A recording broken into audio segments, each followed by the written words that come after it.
ថ្ងៃនេះគឺជាថ្ងៃទិវាពលកម្មអន្តរជាតិ1ឧសភាបាទខ្ញុំបាទសូមចូលរួមអបអរសាទរ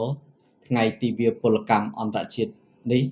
ហើយថ្ងៃទិវាពលកម្មអន្តរជាតិនេះគឺគេតែងតែប្រារព្ធធ្វើឡើងនៅលើពិភពលោកដើម្បីប្រារព្ធរំលឹក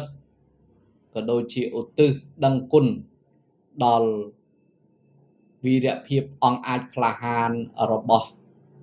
កម្មករកម្មការិនីដែលខិតខំតស៊ូពុះពៀគ្រប់ឧបសគ្គហ៊ានលះបង់ជីវិតដើម្បីការងារនិងសិទ្ធិកម្មករចំណែកប្រទេសកម្ពុជារបស់យើងនាពេលបច្ចុប្បន្ននេះក៏ទទួលបានឱកាសការងារជាច្រើនរាប់ម៉ឺនកន្លែង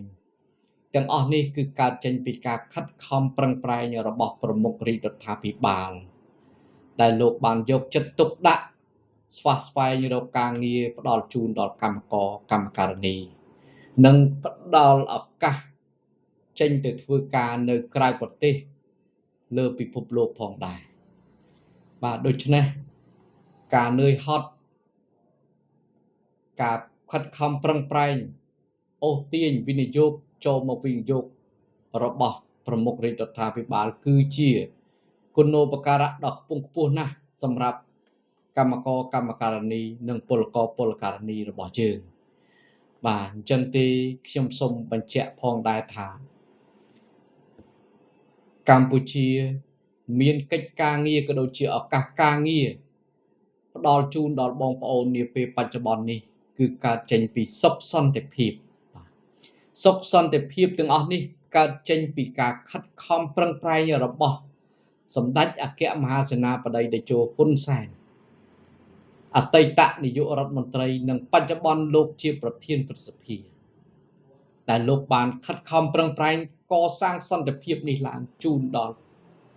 ប្រជាពលរដ្ឋខ្មែរទាំងមូលបានបន្តមកដល់សម្ដេចមហាបវរធិបតីហ៊ុនម៉ាណែតនាយករដ្ឋមន្ត្រីនៃប្រជាណាចក្រកម្ពុជានាពេលបច្ចុប្បន្ននេះបានកំពុងនឹងយកចិត្តទុកដាក់ចំពោះសុខទុក្ខរបស់កម្មករនយោជកទាំងអស់ក៏ដូចជាយកចិត្តទុកដាក់ចំពោះពលករពលកានីដែលបានធ្វើកិច្ចការនៅលើបណ្ដាប្រទេសនៅលើពិភពលោកផងដែរបាទនេះហើយគឺរំលឹកឲ្យឃើញពីការខ្វល់ខ្វាយនិងយកចិត្តទុកដាក់របស់ប្រមុខរាជរដ្ឋាភិបាលហើយក៏ជាទឹកតាំងនៃការឆ្លុះបញ្ចាំងឲ្យឃើញពីផលវិជ្ជមាននៃសេដ្ឋកិច្ចរបស់ប្រជាពលរដ្ឋខ្មែរនៅក្នុងប្រទេសផងដែរអញ្ចឹងទេសូមឲ្យបងប្អូនទាំងអស់នាំគ្នាសាមគ្គីការពារសុខសន្តិភាពដែលកម្ពុជាមានបច្ចុប្បន្ននេះឲ្យបានស្ថិតស្ថេរជានិច្ចនិរន្តរ៍បាទខ្ញុំជឿថាគ្មានបងប្អូនប្រជាពលរដ្ឋណាម្នាក់ត្រូវការជួបសង្គ្រាមកើតឡើងនៅក្នុងប្រទេសរបស់ខ្លួនទៀតទេ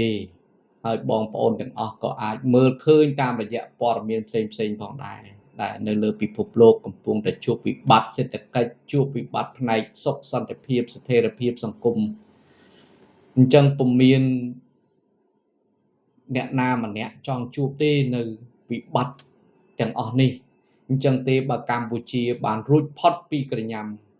ដល់ខ្មៅងងឹតនោះហើយកម្ពុជាកំពុងតែកសាងកំពុងតែជួបនៅការអភិវឌ្ឍលើគ្រប់វិស័យទាំងអស់អញ្ចឹងយើងត្រូវនាំគ្នាការពារឲ្យបាននៅសុខសន្តិភាពដែលកម្ពុជាមាននាពេលបច្ចុប្បន្ននេះឲ្យបានស្ថិតស្ថេរគង់វង្សដើម្បីពង្រីកវិសាលភាពឱកាសការងារឲ្យបានច្រើនដល់បងប្អូននិងដល់ក្មួយចំនួនក្រោយជាបន្តទៀតបាទអញ្ចឹងទេយើងត្រូវតែសាទរចំពោះគោលនយោបាយរបស់រាជរដ្ឋាភិបាលបានផ្ដល់ជូនដល់បងប្អូននាពេលបច្ចុប្បន្ននេះនិងបន្តទៅថ្ងៃអនាគតខាងមុខទៀតបាទក្នុងនាមខ្ញុំជាអ្នកនយោបាយខ្ញុំសូមចូលរួមអបអរសាទរនិងសូមគាំទ្រនៅរាល់ចំណាត់ការរបស់ប្រមុខរាជរដ្ឋាភិបាលផ្ដល់ជូនទៅដល់កម្មករនយោជក ទាំងអស់ក៏ដូចជាពលករពលកានីនៅខាងក្រៅប្រទេស